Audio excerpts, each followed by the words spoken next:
Fala, povo de Deus, a graça e a paz em nome de Jesus. Chegamos a Atos capítulo 5 e eu costumo observar Atos 5 e Atos 6 como dois capítulos que mostram para nós claramente que nós não devemos romantizar aquilo que nós chamamos de igreja primitiva. É muito comum que muitos cristãos, quando vêm alguns problemas na igreja de hoje, pensem assim: era bom a igreja primitiva. A igreja primitiva era maravilhosa, a igreja primitiva, a igreja dos apóstolos, essa igreja era a igreja. Como se a igreja primitiva não tivesse problemas, como se a igreja primitiva não tivesse suas lutas, suas dores, suas crises internas. Atos 5 e 6, logo de início, já nos revelam isso.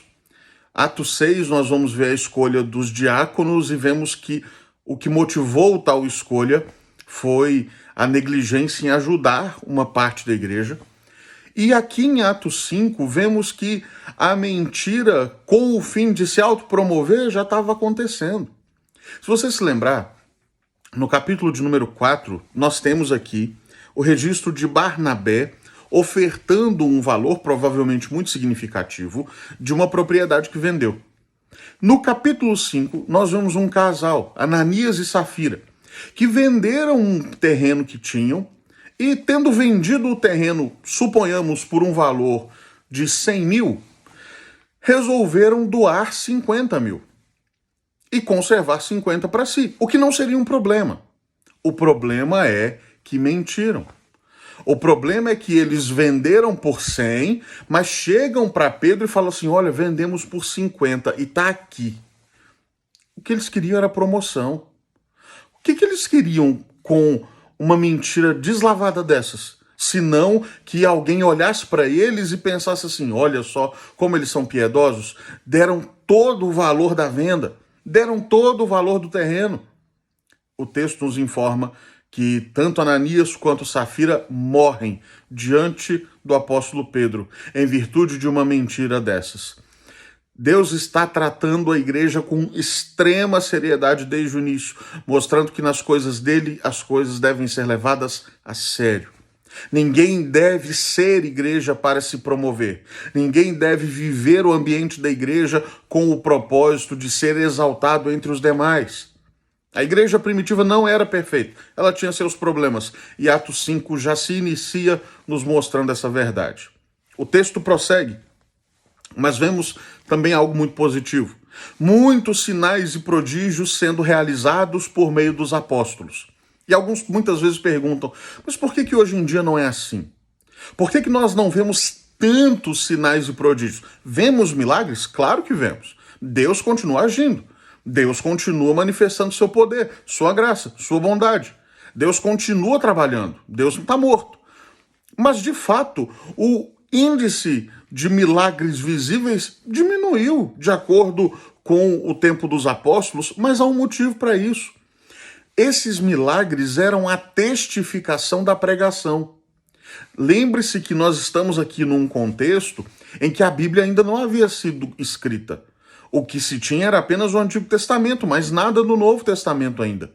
Nós, entretanto, temos a Bíblia inteira. Temos a Bíblia que nos revela Jesus, que nos testifica da obra de Cristo, e devemos crer a partir do que está nos revelado aqui. Afinal, a fé vem pelo ouvir e o ouvir a palavra de Cristo. Nesse contexto, entretanto, não havia essa palavra de maneira completa. Portanto, o Espírito Santo, muitas vezes, dava os milagres como uma confirmação daquilo que era pregado. O texto nos informa ainda que os apóstolos voltam a sofrer perseguição, ainda que a igreja viesse a crescer de maneira extraordinária. Perceba que o texto sagrado vai mostrando uma grande progressão numérica da igreja. Começa com 120, depois passam para 3.000, 5.000, e o texto aqui já nos informa que há uma multidão que aderiu àquela doutrina pregada pelos apóstolos. E então desperta a inveja, a ira, a fúria, principalmente dos saduceus, mas também dos fariseus e outros líderes religiosos do judaísmo. Pois bem, eles são presos, diz o texto sagrado, que foram levados para a prisão, mas de noite o anjo do Senhor abriu as portas da prisão e libertou os apóstolos. E eles vão cumprir a missão, saem da cadeia e entendem o recado de Deus, vão pregar no templo, e eles vão pregar, eles vão proclamar, ainda que haja perseguição. Eles entenderam aquilo que nós muitas vezes não temos entendido. Precisamos assumir o nosso compromisso de viver a missão que Deus nos deu, de proclamar a verdade, de proclamar o evangelho. Custe o que custar, seja onde for, seja como for, nós precisamos pregar o evangelho de Cristo Jesus. Esse é o nosso chamado. Interessante que, se você se lembra, no capítulo 4, eles foram confrontados pelos líderes religiosos que disseram: olha, vocês não vão pregar mais. A gente vai libertar, mas vocês não preguem mais. Eles continuam pregando. Aqui, novamente, isso acontece. A gente não falou para vocês que vocês não deviam pregar? E olha o que Pedro fala. É mais importante obedecer a Deus do que aos homens. O Deus de nossos pais ressuscitou a Jesus, a quem vocês mataram pendurando-o no madeiro. Deus, porém, com a sua mão direita o exaltou a príncipe e salvador, a fim de conceder a Israel o arrependimento e a remissão de pecados, e nós somos testemunhas destes fatos, nós e o Espírito Santo que Deus deu aos que lhe obedecem. Pedro está dizendo: olha, a gente tem uma missão a cumprir e nós não vamos parar. Nós fomos chamados a pregar e é o que nós vamos fazer. Então, mais uma vez, aqueles líderes judeus se enfurecem, se revoltam e querem matar os apóstolos. Querem, de qualquer forma, abafar a mensagem que eles pregam.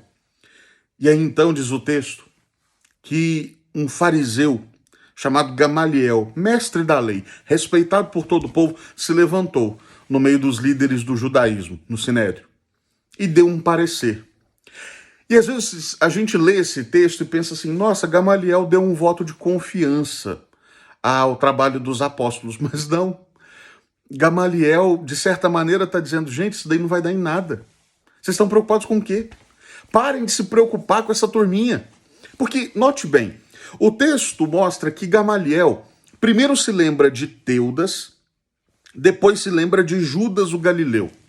E mostra: olha, vocês se lembram? Teudas se levantou, não deu em nada. Judas o Galileu se levantou falando um monte de coisa e também não deu em nada. Deixa isso para lá.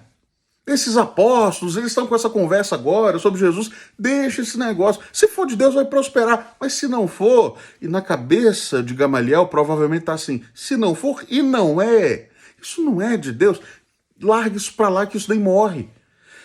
O parecer de Gamaliel é não de confiança no trabalho dos apóstolos, mas muito pelo contrário. O parecer de Gamaliel é de total despreocupação, falando: gente, isso não vai dar em nada. Entretanto, o texto se encerra com um susto que os líderes do judaísmo dão aos apóstolos. Diz o texto que eles chamaram os apóstolos e os açoitaram. A gente não acredita muito no que vocês estão fazendo, mas vão apanhar assim mesmo. É basicamente essa a ideia. E o texto diz: ordenando-lhes que não falassem o nome de Jesus, o soltaram. E olha que maravilhoso que o verso 41 diz. E eles se retiraram do sinédrio depois de serem açoitados, proibidos de pregar. Se retiraram do sinédrio muito alegres por terem sido considerados dignos de sofrer afrontas por conta do nome de Jesus. E todos os dias não cessavam de ensinar e pregar que Jesus é o Cristo. Eu olho para esse texto e esse texto me constrange. Porque às vezes a gente, e eu falo por mim, eu não estou tão feliz de pregar. Às vezes a gente não está tão empolgado por pregar. Às vezes a gente está desanimado por coisas minúsculas. Mas esses homens foram açoitados, agredidos, presos injustamente e se alegram porque estão sofrendo pelo nome de Jesus e continuam a pregar no nome de Jesus. Que lição para nós? Que chamado ao despertamento para nós, que nos alegremos em pregar Cristo, seja em tempos de bonança, seja em tempos de perseguição, seja em tempos de liberdade, seja em tempos de restrição, que continuemos a pregar e nos alegremos ao pregar.